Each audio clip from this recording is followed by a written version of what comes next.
Assalamualaikum warahmatullahi wabarakatuh.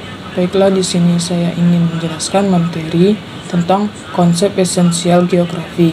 Konsep esensial geografi adalah konsep yang digunakan untuk mempelajari perubahan alam dan aspek sosial. Konsep esensial geografi terbagi menjadi 10 konsep, yaitu pertama, konsep lokasi. Konsep lokasi adalah konsep yang digunakan untuk menjelaskan letak dari satu objek yang ada di permukaan bumi. Konsep ini dibagi menjadi dua, yaitu lokasi absolut dan relatif. Lokasi absolut adalah menunjukkan letak dengan menggunakan sistem grid atau koordinat. Contohnya letak Indonesia, yaitu di antara 6 derajat lintang utara sampai 11 derajat lintang selatan, dan 91 derajat bintang timur sampai 141 derajat bintang timur. Yang kedua, lokasi relatif adalah lokasi yang suatu objek yang dinilai ditentukan berdasarkan objek lain di luarnya. Contohnya letak Indonesia terletak di antara dua benua dan dua samudra, yaitu benua Asia dan Australia dan samudra Pasifik dan Hindia. Yang kedua, ada konsep jarak.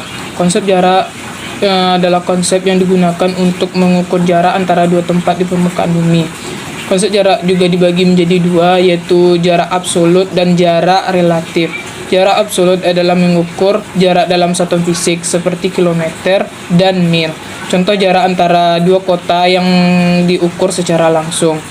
Yang kedua, ada jarak relatif, mengukur jarak berdasarkan waktu atau biaya yang diperlukan untuk menempuhnya, bukan hanya jarak fisiknya saja. Contohnya waktu tempuh dari satu tempat ke tempat lain dibedakan dengan transportasi tertentu. Yang ketiga, ada konsep keterjangkauan.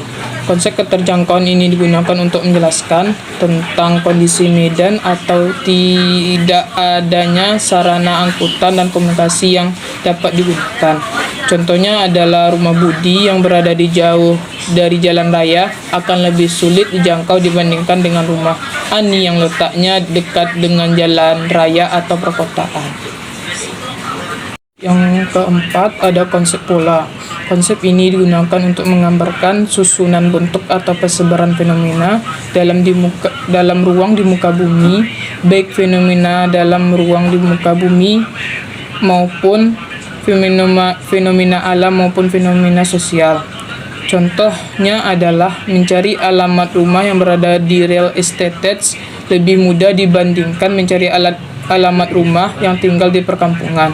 Hal ini disebabkan karena susunan keruangan estate lebih teratur dibandingkan dengan susunan keruangan yang tidak terencana maupun tidak teratur dengan baik di perkampungan.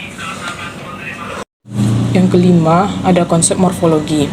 Konsep ini digunakan untuk menggambarkan perwujudan daratan muka bumi sebagai hasil dari pengangkatan maupun penurunan wilayah secara geologi, yang lazimnya disertai erosi dan sedimentasi, hingga ada berpegunungan dengan lereng tererosi, seperti lembah-lembah dan dataran aluvialnya. Contohnya adalah Surabaya terletak di daerah pantai, sedangkan Malang berada di daerah pegunungan atau dataran tinggi. Yang keenam, ada konsep aglomerasi. Konsep ini digunakan untuk menjelaskan kecenderungan persebaran yang bersifat mengelompok pada suatu wilayah yang relatif sempit yang paling menguntungkan, baik mengingat kesejenisan gejala maupun adanya faktor-faktor umum yang menguntungkan. Contohnya adalah orang kaya tinggal di kawasan elit, sedangkan orang miskin tinggal di daerah kumuh. Konsep ketujuh, ada konsep nilai kegunaan. Konsep ini digunakan untuk menggambarkan nilai kegunaan dari fenomena-fenomena yang ada di muka bumi yang bersifat relatif. Contohnya adalah seorang profesor memandang air yang mengandung mineral seperti di Ciater, Jawa Barat sebagai objek penelitian, sedangkan bagi seorang remaja memandang tempat tersebut sebagai objek wisata. Bahkan oleh sebagian penduduk dijadikan sebagai tempat untuk mengobati penyakit kulit. Konsep ke-8 ada konsep interaksi dan interdependensi. Konsep ini digunakan untuk menjelaskan suatu peristiwa yang saling mempengaruhi antar objek atau tempat satu dengan yang lain. Setiap tempat mengembangkan potensi dan kebutuhan yang tidak terlalu sama dengan apa yang ada di tempat lain. Contohnya adalah daerah perkotaan yang membutuhkan bahan pangan dari desa, dan sebaliknya masyarakat desa membutuhkan hasil industri dari kota.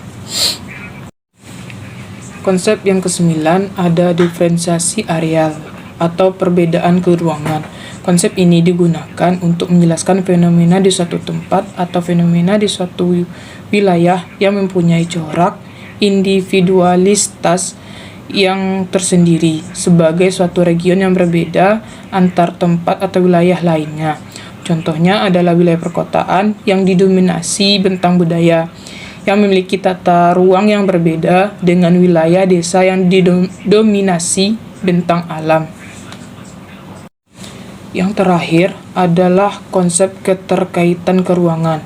Konsep ini digunakan untuk menunjukkan derajat keterkaitan persebaran suatu fenomena dengan fenomena yang lain di suatu tempat atau ruang, baik yang menyangkut fenomena alam, tumbuhan, atau kehidupan sosial. Contohnya adalah kekeringan dan kebanjiran yang terjadi di Jakarta tidak terlepas kaitannya dengan terjadinya pengalihan fungsi lahan di daerah hulu sekitar kawasan Puncak Bogor dan Cianjur. Mungkin segitu penjelasan materi tentang konsep esensial geografi yang dapat saya sampaikan. Terima kasih telah menonton. Assalamualaikum warahmatullahi wabarakatuh.